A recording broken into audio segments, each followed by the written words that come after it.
भगवान के सामने और एक ही भावना कर रही है, भगवान बस मेरे कंठ में से इतने स्वर निकल जाए कि मैं आचार्य भगवान को एक बार नमोस्तु बस कह दूं, बस आचार्य भगवान को नमोस्तु बस कह लूं।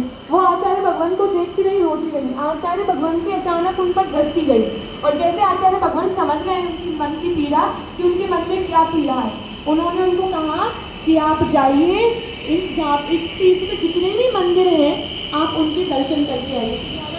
शायद तिजारा जी की घटना है कि आप जाइए और यहाँ पर जितने भी मंदिर हैं उनकी वंदना करके आइए।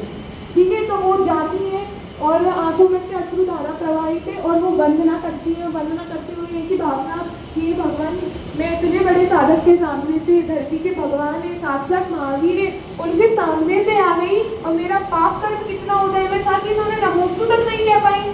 मैंने ऐसे कौन से पाप किए भगवान, थोड़ा सा पुण्य ऐसा उदय में आ जाए कि एक बार नमोस्तु कर लूं। और पूरी वंदना करते हुए जब नीचे आ गई वो, तो नीचे आकर फिर रोने लगी और आचार्य भगवान के सामने आकर बैठ गई और रोने लगी और रोकर बिल्कुल बिल्कुल भक्ति से और अंदर इतने अंतरंग की इतनी श्रद्धा भाव से पूरित होकर और बहुत अच्छे से भावना बहाने लगी। और आचार्य जैसे ही वहां से वंदना करके आई और आचार्य भगवान की जैसे ही, क्योंकि मन में उनकी क्या थी, श्रद्धा थी, उनके मन में कोई स्वार्थ भाव नहीं था, बस एक ही भाव था कि इतने वचन ही निकल जाए कि नमोस्तु कर लूं, इतने वचन ही निकल जाए। कोई स्वार्थ भाव नहीं रखा उन्होंने कि भगवान आवाज ही आ जाए, मेरी आवाज नहीं है, सब तो बोल रहे हैं, मैं नहीं बोल पाती, नहीं, बस एक ही भाव रखा कि बस इनको मुझे नमोस्तु बोलना है ताकि मेरा जीवन क्या हो जाए, सार्थक हो जाए, मेरा जीवन सार्थक हो जाए, बस एक बार नमोस्तु करना है। और आचार्य भगवान की दृष्टि जैसे ही उनके ऊपर पड़ी और उन्होंने आचार्य भगवान को देखा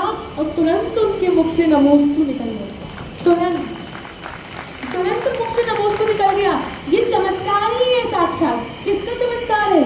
हमारी श्रद्धा का, हमारी आस्था का चमत्कार है कि आचार्य भगवान की उनके मन की बात समझ गए और उनके मुख से नमोस्तु निकल गया।